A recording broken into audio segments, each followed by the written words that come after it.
Well, I'm Ray Hanania. I'm Bill Lipinski, and I I'm Dan welcome you, Lipinski.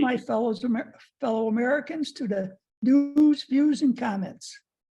Well, we're already talking over each other. I'm Dan Lipinski, in case people didn't hear that. Well, that's good politics and good discussion when we actually go at it from the get-go. But listen, Dan, you had a great column in the Tribune today, which I thought was really fascinating. It's titled "GOP Tsunami is Possible for the House and the Senate is Slipping Away from the Democrats."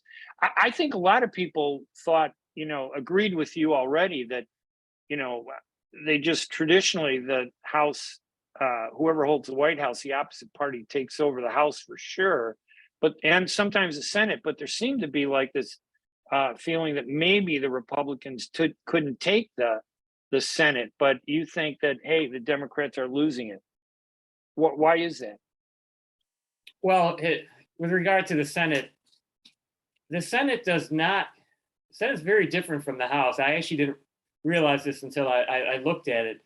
3 out of the last 4 midterm elections have really seen the minority party in the House gain it was a real tsunami, red wave or blue wave, and the minority party took an average of, I think, about 45 seats and took over control of the House. The Senate, the funny thing, the one time that did not happen was when in 2014, when the Senate Republicans picked up 6 seats, which is the biggest pickup for either party in the Senate over the last 40 years.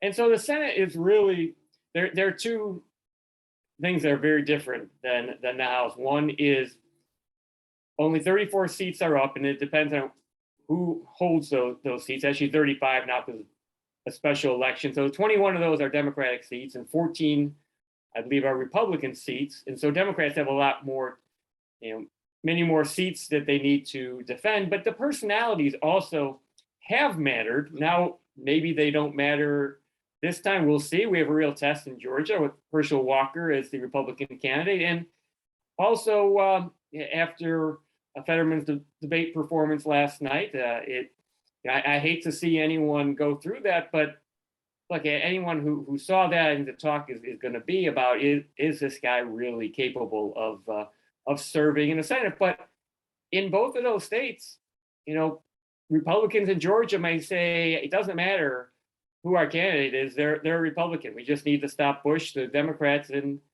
Pennsylvania may say, hey, doesn't matter, Fetterman's our candidate, we got to vote for him. But I think there's 4 races that will decide the Senate: Nevada, Arizona, Pennsylvania, and Georgia.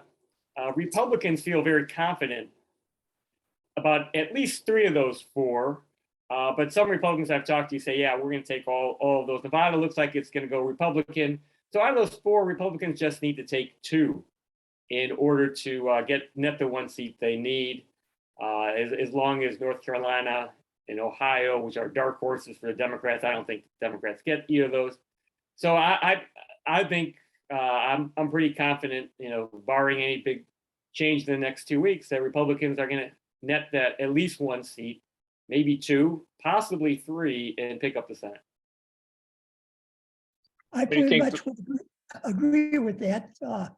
I think that Laxalt will win in Nevada, and I think that Oz will win in Pennsylvania after that debate last night, if you can call it a debate. I think JD wins in Ohio. I really don't know how Walker can win in Georgia, other than the fact that he's a Republican. And as Dan said, people are going to vote Republican or vote Democrat. There may be more Republicans coming out in Georgia, so he might possibly win, but it'll only be because of that. As far as Arizona, I don't really know that much about Arizona. From everything I read, it seems like a toss-up.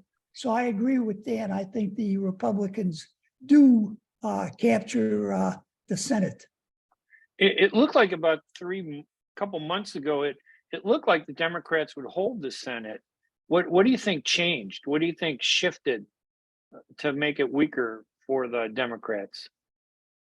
either Well, Ken or Bill. I think that the Supreme Court decision on abortion at the time gave the Democrats an issue that they could really rally their base behind. And getting that enthusiasm into their base, getting the support of the news media, I think that's what permitted the Democrats to overtake the Republican in a number of these states, overtake the Republican in a number of these House races. Everything was going very, very well. To me, the Democrats made a couple of mistakes, though. One, they peaked too early. Whether or not they could have helped that, I don't know. They never had any other issue against the Republicans other than the abortion issue. Number three, they never had any campaign to try to offset crime, inflation, high gas prices, okay? Now they've come to that rather late, but I don't know what they can do about it quite. I think that train has left. So I think abortion is no longer the hot issue. People are thinking about the inflation, the crime, the high gas prices. That's why I think this election has swung in behalf of the Republicans. Dan, was there anything you think that kind of changed things for the Republicans over the last couple months? I just think that people naturally, two things. They come home to their party, and I think there are Republicans who weren't very happy in a couple of those states.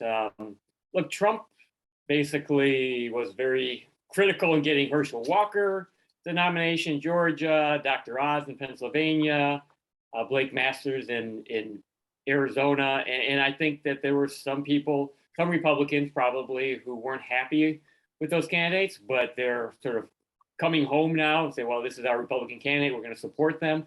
I also think that, look, Republicans should be running away with the House and the Senate based on the economy, the inflation, crime, and how people feel, presidential approval is Joe Biden not being very popular. But I think people don't like either party, but now they're coming. I think a lot of people, now that they have to make a real choice, they're thinking, all right, things are so bad right now. Whoever's in power, we're going to vote against them. Oh, definitely the Democrats are in power, we're going to vote for Republican. And that's enough people who didn't really think about it before, but are now like, all right, let's just try to fix this by throwing those are in, throwing them out. We keep going through the same thing over and over again, and just wait until for the next 2 years. But we talk about that later. And in your column, go ahead. Go ahead. No, right. no. Well, I was just going to say in your column, Dan, you also mentioned Trump as being a factor, that he really supported a lot of weak, Republican candidates in the beginning, and that maybe if he were to announce for president, that would actually, have an impact. But it doesn't look like he will, although, like you point out, who knows what he's going to do? Maybe he does, maybe he doesn't. But at this point, it doesn't look like it. Before the election.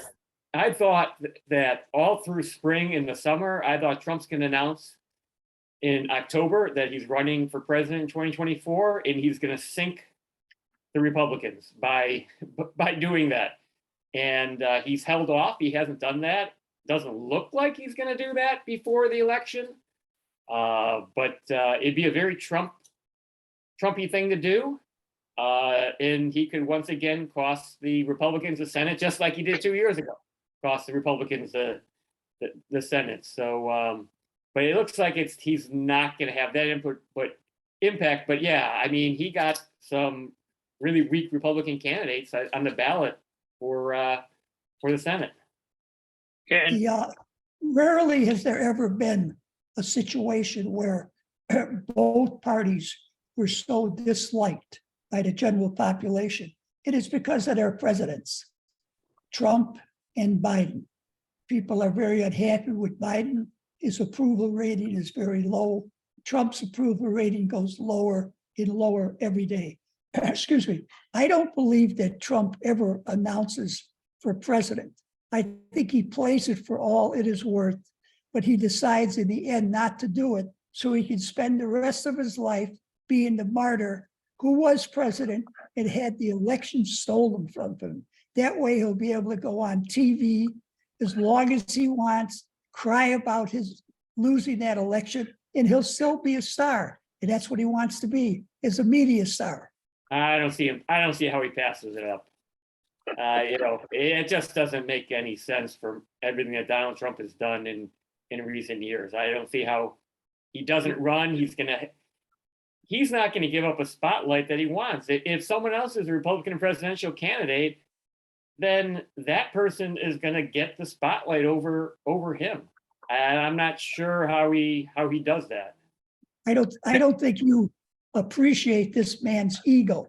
And the most important thing for him is to be the center of attraction. Just think. Yeah, he gives that up if he doesn't run. No, he doesn't. Santos is the Republican candidate. Lord only knows who the Democratic candidate is. He could become the number one commenter on the presidential election. I don't know. I want to hear Ray's opinion on this one. I'm going to say that if the Republicans take over the House and the Senate, I think that there's a good chance that someone else will run for the Republican Party and get the nomination. I really dislike the two what I consider them traitors to the Republican Party. Liz Cheney and Kinzinger. I don't see them having a big future. But I think that if the Republicans take over with Biden as the president, I think there might be a surge among some Republicans to put somebody else up besides Trump, because Trump he was a good alternative for me to Hillary Clinton. I could not support her. He turned out to be not a great president, although he had some great ideas. He could never follow through, and he couldn't resist the temptation to become petty. You'd say something about him, and he'd go talk more about pettiness than he would about his programs. So I'm not sure that his ego may put him in the election, but I don't think he can win in a Republican primary 2 years from now after this. Do you? The only way he can win is if he is indicted and that he is not convicted, if he is found innocent. Underneath those circumstances, unfortunately, then he could win. But I still say he's not getting in. I think he gets in. I'm glad to see you agree with me, Ray. You're an experienced, knowledgeable, old hand political observer. Ironically, in talking to Dan, I didn't realize how close I am to his views, Bill. Sorry. So a lot of his views I tend to really kind of that scares me. Parallel. Well, it's not just too far here. One other thing I want to mention, I think I put it in that piece in the Tribune, is at the beginning of last year, I talked to some of my former Democratic colleagues in the House who said, we have a 5-seat majority. We know we're going to be out in 2 years. So we're going to do everything we can in these 2 years, get everything passed we can get passed. And that unfortunately seems to be the way we keep going. Anytime one party gets the House, the Senate, and the White House, they're like, all right, we're just going to do whatever we want to do because we're going to get tossed out anyway. And they go and they pass some crazy, extreme, legislation.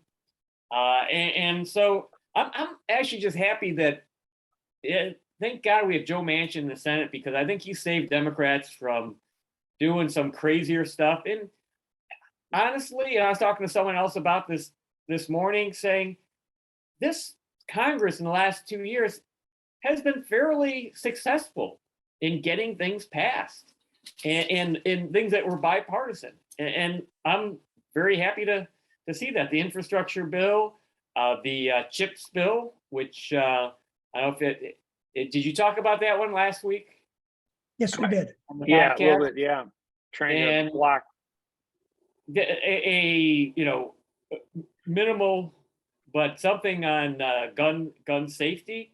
But even the bill that the Democrats passed under reconciliation, the Inflation Reduction Act, which was not quite Inflation Reduction Act, but I thought that was good policy, because Joe Manchin, they started with $3 trillion bill and he got it down to less than a third of that, and they raised some revenue also. So it had, small cost. I think this Congress has done well. And I saw a friend of mine who is a staffer. He's from actually from the Southwest side. He's a staffer for Kevin McCarthy. And I told him, looks like your boss is going to be speaker. And I hate to tell you this, but I think it's going to be a disaster the next 2 years. So, I think you're right. Biden had some successes, but I don't think those successes resonate with voters on the issues that they really care about. well, we have a Joe Biden also had nothing to do with those. If anything, Joe Right. Biden he stood in the way of the infrastructure bill for a few months. He did the most amazing thing, went over to the House instead of telling the House Democrats to vote for something, told them not to vote for it.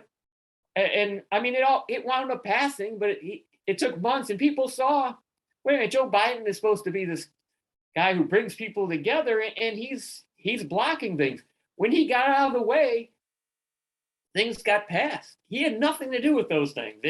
Now he's trying to step in and take credit, and he didn't do the chips bill. He didn't do hardly any of that stuff. That Joe Biden was not involved. The White House was not involved in that stuff. But the Yeah, Democratic Party has not gotten credit for doing No. any of those things Right. either. Those things I think there were many good things done by Biden, the Democrats, whatever you want to call them. But it's gone unknown, primarily because of inflation, yes, gas prices, crime, and a lot of this, woke stuff that is going on. I think that has also affected people quite a bit. I'd like to ask a question of Dan, though. Have there been any members of the House that, in spite of their party being swept out of power, that were in competitive districts that managed to hold on to their district? you're asking, will there be any? No, I said, have there been any?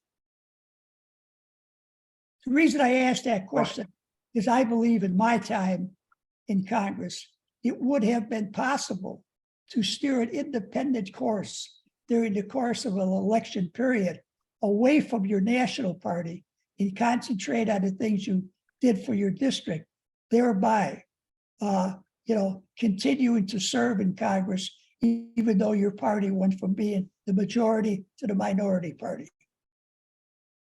Very few don't just go along right now. I mean, it doesn't happen. But I don't think members of Congress get rewarded very often for getting stuff done. And these elections do not come down to, well, who's actually been a good member of Congress? Have they gotten anything done? I mean, how often do you see that? Yeah, what do people know? People know what's in the commercials, and 99% of what representatives do, more than that, no one knows. It comes down to 1 or 2 votes that they cast, and everything's about that or about some issue that they may not even have any influence over, but those become the issues in the election. And I hate to say it, but you don't get credit for getting stuff done in Congress. Well, that may be the situation today and in the time that you were there, but I disagree with it not being the situation once upon a time. I am sure that I survived a couple of different strong Republican years, considering how much of the suburbs I had, because of the things that I got done in behalf of the district, the city, the state, and how well I managed to amplify that in the news media. That I felt was always the key.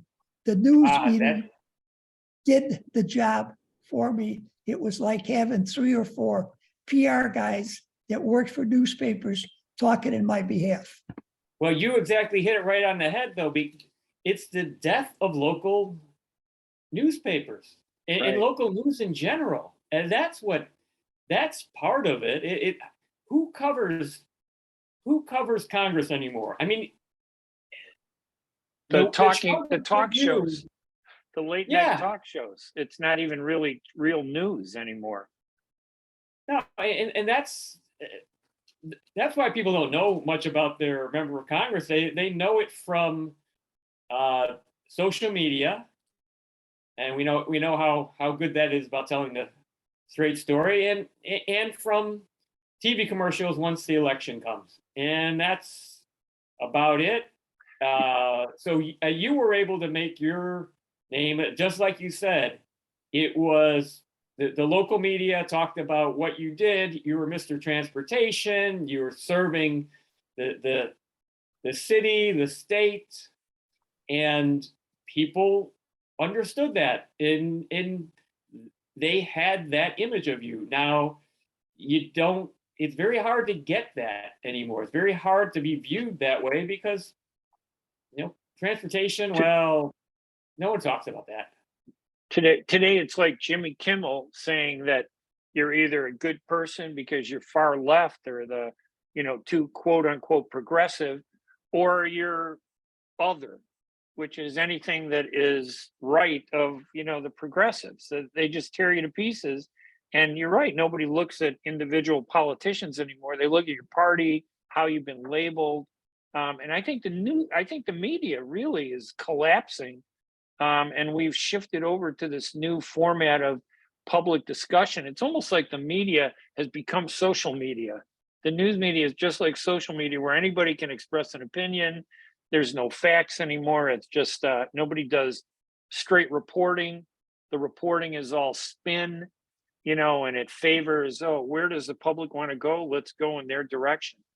I'm worried about it. But do either of you think that there's a chance that there might be a conservative Democratic movement in this country? I know Bill and I describe ourselves as Reagan Democrats.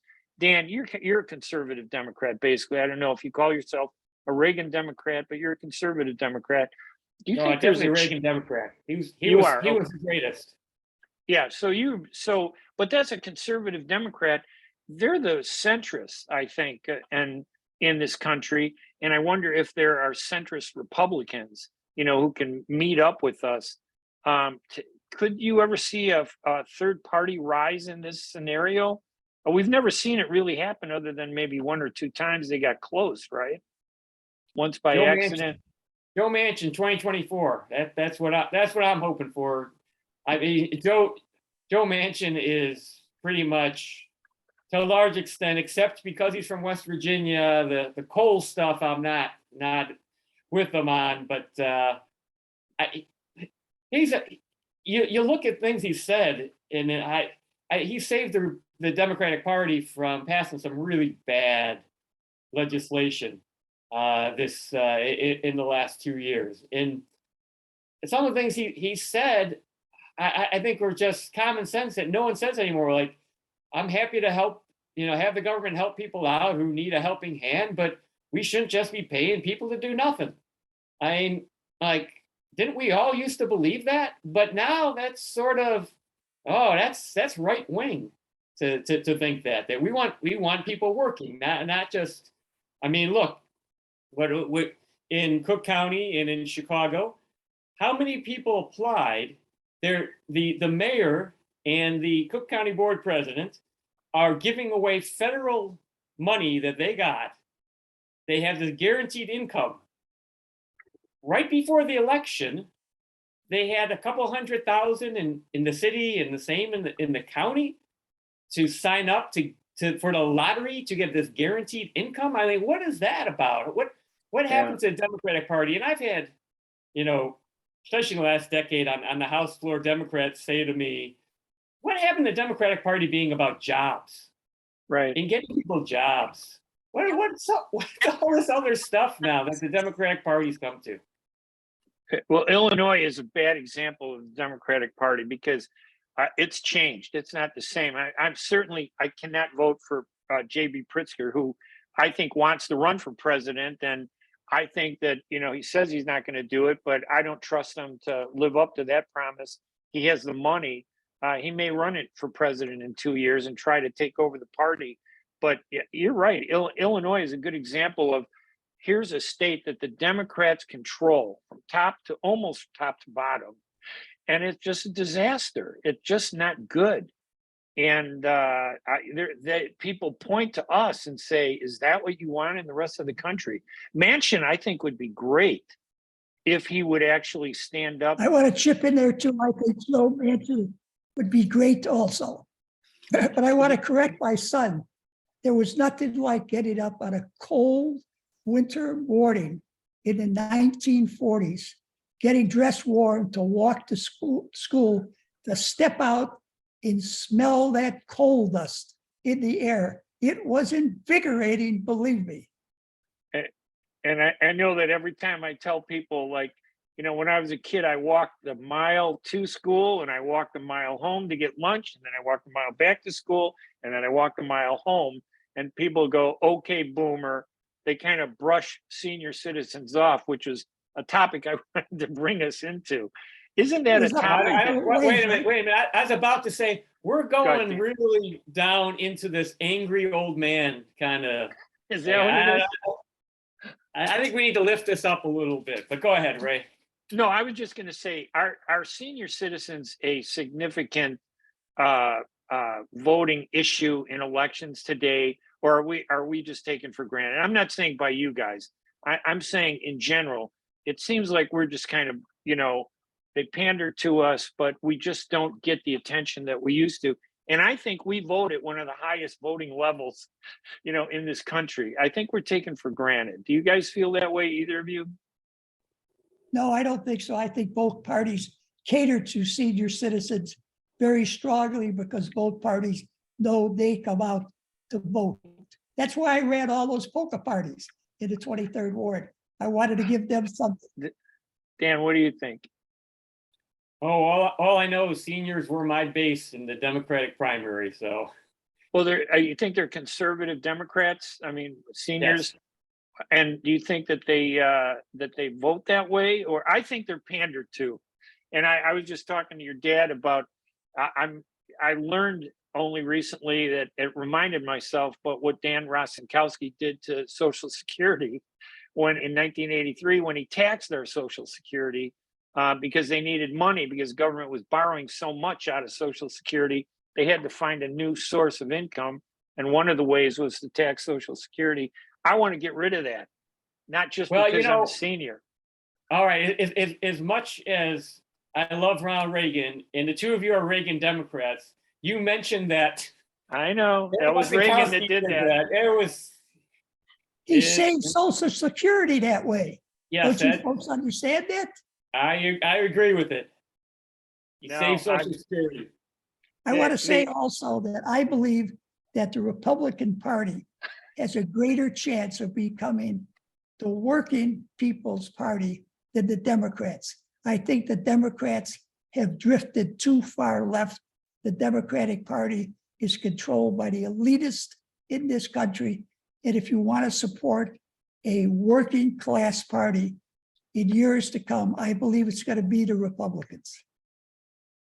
It's the only thing I disagreed with Reagan. They should have saved Social Security by by making the people who borrowed the money from Social Security pay it back, and they never did. You wanted to pay those taxes, Ray? Yeah. Well, I'll tell you what. I was paying. You know, we paid it. I'm at Social Security age now, and I paid a bunch of money into Social Security. And I have to ask, where did it go? How is it that this annuity doesn't even exist enough to, you know, they can't even support the people that actually put the money inside there? But in this day and age, people live so much longer than was anticipated. Social Security spends that much more money. But my son over there is bored by this particular discussion. So I just don't want to get involved. You and I will talk about it, Ray. I just don't want to touch it. All right. No, I get that. And I'm not trying to push you into any controversy. All I'll say is that seniors now work longer than they did before. So it is true. We're living longer, but we are working a lot longer and paying more into the system. Any final thoughts on national politics, this election, November 8th? Anybody see any big surprises that we should look for? No, I just don't think that Fetterman's family should have ever allowed him to run for Senate in Pennsylvania after he had his stroke. They did him a terrible disservice. I think the Democratic Party did exactly the same thing. And I understand that the guy he beat was a pretty decent candidate. That's my closing remarks. Dan, any final thoughts? A couple things. One, if the Republicans pick up, I think it's 36 seats in the House, at least 36, they will have the largest House majority in 90 years. So in 36 seats is, I said 25 to 30 they'll pick up, but 36 is possible. So it could be largest majority in 90 years. The other thing is a lot of Republicans, I shouldn't say a lot, there are Republicans who keep telling me the story of this election will be Hispanics and their continued movement to the Republican Party. And they're going to put Laxalt in Nevada and Blake Masters in Arizona over the top to win those Senate seats. And they're also going to flip some House seats in Texas. And it's going to be Hispanics coming to the Republican Party. And the Republicans would be very smart to, continue down that road. And I think a lot of it's cultural issues, and Hispanics a lot of them are immigrants who come to this country. They want to live the American dream. They believe in the American dream. Many of them are living the American dream, and they're sick of the progressives telling them America's bad, the American dream is dead. And I think that's what's turning them off of the Democratic Party. And I agree with that. I think a lot of immigrants to this country are basically conservative, but then get hooked up on one issue like that's embraced by the left, like immigration. And they're told, hey, we're going to solve the immigration problem, but they've never solved it. Over the 20 years that they've been talking about it, they've been exploiting it, but they've never solved it. But deep down, I think Hispanics and a lot of immigrant communities that come here are conservative, family values, that religion. They want to see more religion in school. They want to see more, not total religious control, but they want to see more rights for people that are religious. So the shift of the Hispanic voters to the Republican Party, I think, is a natural one, where the Democrats are losing control of, where they held the minority groups in a headlock for so many years, believing that if for somehow you left the Democratic Party, you would lose everything. I think that if we have a Republican House and a Republican Senate and Biden in the White House, is there any chance that the country might just force itself to come together now when you have these two parties, or do you think it's going to get split more? Are we going to have a bigger gap? That's a whole different program, Ray. Take Okay. a long time to discuss that. All right. Well, anyway, maybe next program. let's do that. All right. I'm Ray Hanania, I'm Bill Lipinski. I'm Dan Lipinski. and this is Two Guys on Politics with our guest, former Congressman Dan Lipinski, joining us. And we have a link to his column in the Tribune that was in today's paper online last night, I think yesterday evening. And of course, you can always read Bill's columns at billlipinski.com. We'll see you next week when we continue this conversation. I think, Dan, if you're free, we'd love to have you back to keep this going next week too. I think we can do that. Hey, can I plug my Dan Yes. Lipinski?